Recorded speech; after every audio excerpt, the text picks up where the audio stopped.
Here we have a SAT math problem. Okay, let's go to the question. There is a cubic equation over here. That is x cube positive px square negative 12x positive 4 equals to 0. For the above equation, if x equals to negative 2 is one of the solutions and p is a constant, what is the sum of all the solutions?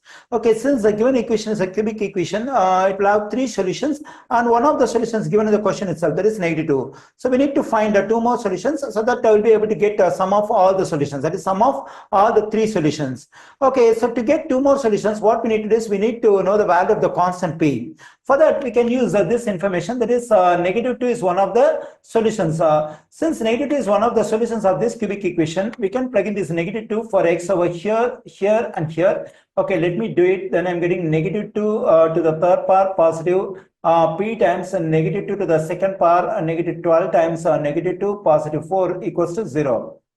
Okay, the evaluation of this one is negative 8 positive. The evaluation of negative 2 to the second power is a positive 4. 4 times p is 4p. Negative times 10 will become positive. 12 times 2 is 24. Positive 4 equals to 0. 4p. When I combine negative 8 positive 24 positive 4, I am getting positive 20 equals to 0. When I subtract 20 from both sides, I am getting 4p equals to negative 20. When I divide both sides by 4, I am getting p equals to negative 5. Okay, now I got the value of this constant p, that is negative 5. Okay, now what I can do is I can plug in this negative 5 for p into this equation and solve for the two more solutions. Let me erase this stuff and continue. So let me write the equation again, p cube, and the value of p just now we got it negative 5, then we get negative 5x square negative 12x positive 4 equals to 0.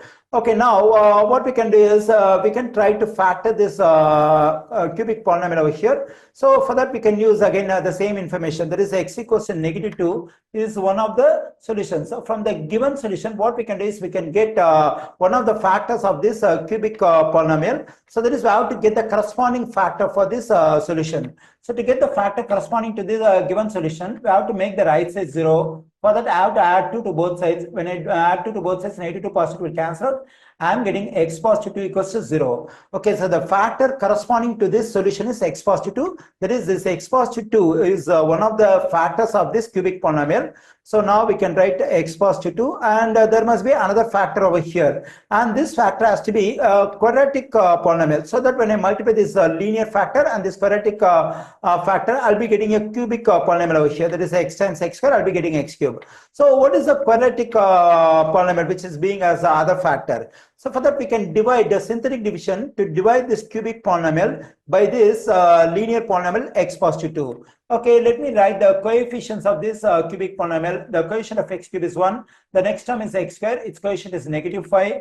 And the next term is x term, its coefficient is negative 12. At last we have the constant term 4. Okay, now we divide the cubic polynomial we have over here by the linear polynomial x positive, which is a factor of this one. So for that, what we have to do is we have to find the solution corresponding to this factor. Already we know that it's negative 2. So let me write negative 2 over here. And in synthetic division, always we have to write 0, and we have to add this 1 and 0. I'm getting 1.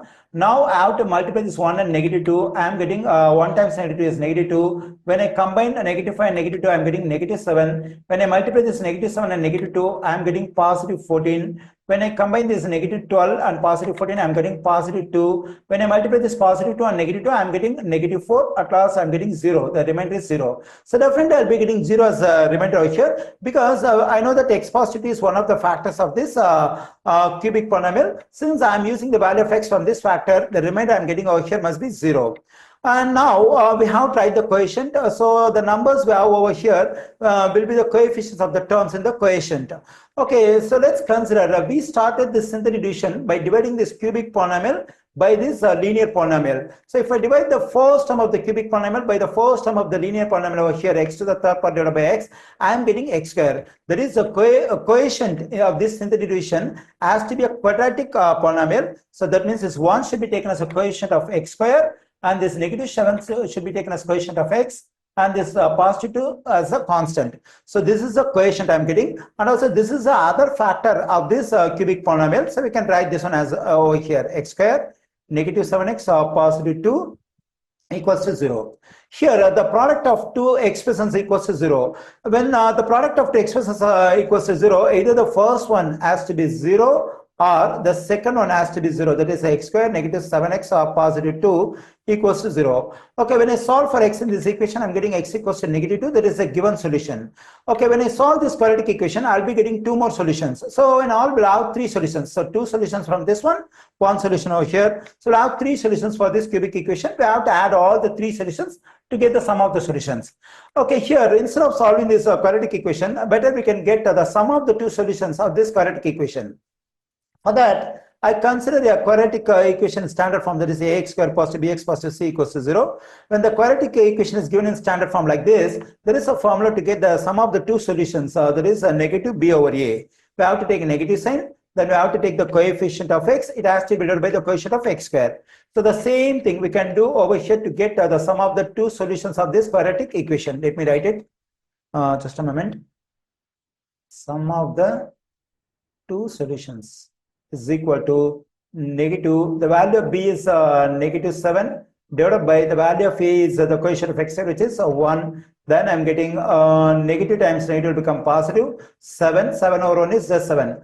Okay, the sum of the 2 solutions of this quadratic equation is 7. So here we got sum of the 2 solutions, and we have one more solutions. When I add this negative 2 and 7, I'll be getting sum of the 3 solutions of the cubic equation. That is negative 2, positive 7, which is equal to positive 5. So here we have one solution. In this 7, we have 2 solutions. In all, we have 3 solutions. So when we add them, we get sum of the 3 solutions. So the sum of all the solutions of the given equation is 5. We find in answer choice A. The correct answer choice for this question is A.